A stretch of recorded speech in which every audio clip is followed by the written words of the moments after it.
Hey everyone, and welcome back to my channel. Today we are going to be discussing object-oriented programming, also known as OOP. OOP is a powerful tool that helps us as software engineers to write a cleaner, more organized code.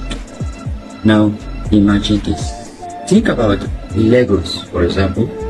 Each Lego brick is like a tiny reusable building block. You can put these bricks together to create all sorts of things like car, house, even favorite characters in movies. So in OOP we create our own building blocks called classes.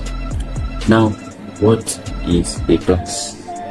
A class is a blueprint for creating objects. They define the attribute, which are the information, and method, which are the functions that object of that class will have. So to understand the attribute, what I mean by attribute and method, think of how the Legos look like and how to put them together. For me to now demonstrate this, I'll be explaining each of these concepts as we code along. So we're going to build a banking app and to demonstrate this. So to demonstrate how OOP works in Python, and this is what we're going to do. So I'm going to create two classes. I'm going to create account class and a bank class. Then I'll demonstrate this. Alright, so let's go. So for us to create a class, we go first with a class keyword. Okay, so we can do something like this. So we can say class, then followed by what we want to create. Okay, so we can say class, then account, account. Then the next thing we're going to do is what is the initialize. We need to initialize our class with some of the attributes, and to initialize we need what we call constructor. So the constructor initialize our class with the attributes. Okay, so we can do something like this. We can now call, so the constructor is a special method in Python. Okay, so do init. Okay, now this is our constructor. So inside our constructor we need to define our attributes. Okay, now the self here is not a keyword, it's a convention that every method that you create in Python, okay, must have the self keyword. So it's a reference. You are using it to reference to each of the attributes that you're going to have here. Every account has a name, it has number, it has balance. So let's go. So we can say name, call it name, so call it name, account, that's the name of the account. Okay, or I can do something like this, basically underscore name, which is account name. We now say account number, then we now say account balance. Alright, now we now have the information about our class. Okay, and that is what we call attributes. So these are the attributes of our class. The next one we're going to look at, we're now going to reference each of these. So we create a variable and reference them. So without that we will not be able to have access to each of these. Okay, so do self dot and account name, which should be equal to equal to account name. Same thing we do self dot account number. Same thing we're going to do for balance. So to self dot balance account balance. Alright, so we have now defined our constructor for the account class. Now the next thing we are going to do is we are going to define a method. Okay, so we are going to have the method that deposits account into the class and the method that we draw. Alright, so let's do that. So we can do def. So the def keyword is used as a function, but in Python function is a method. In this case, so the deposit, which is our method name, and inside our method we're going to pass in the self. Now anytime a user is going to deposit money, there has to be a question of how much do you want to deposit. So we'll now specify a amount as a parameter. Now then we now need a logic, okay, that that is going to add the amount into our balance whenever this method is called. All right, so whenever the deposit method is called, we need a kind of logic that add whatever the user is adding, the amount the user is adding to our account balance. So let's see that.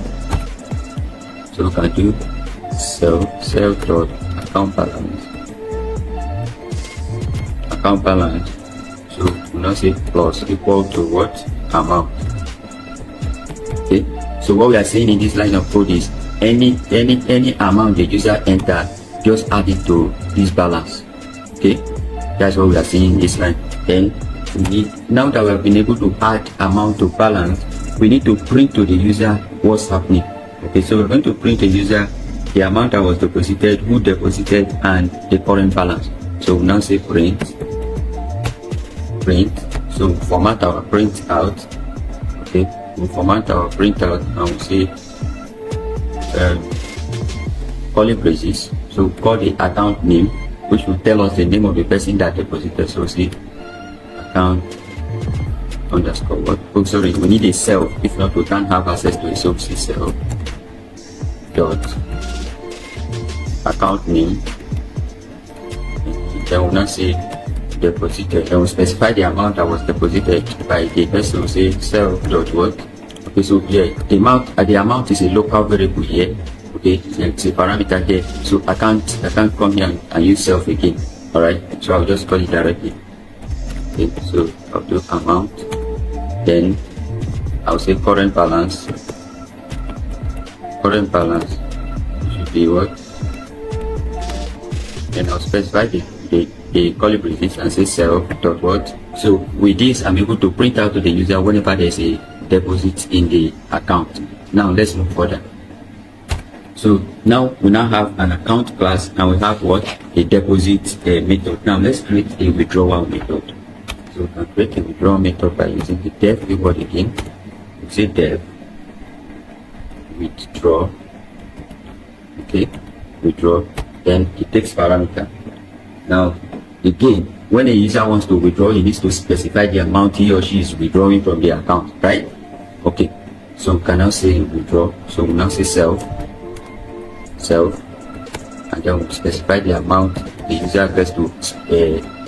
We ask the user to specify the amount. Now we need to specify a condition that if what he wants to withdraw is greater than the current balance, he should print there's no money. It doesn't have enough balance.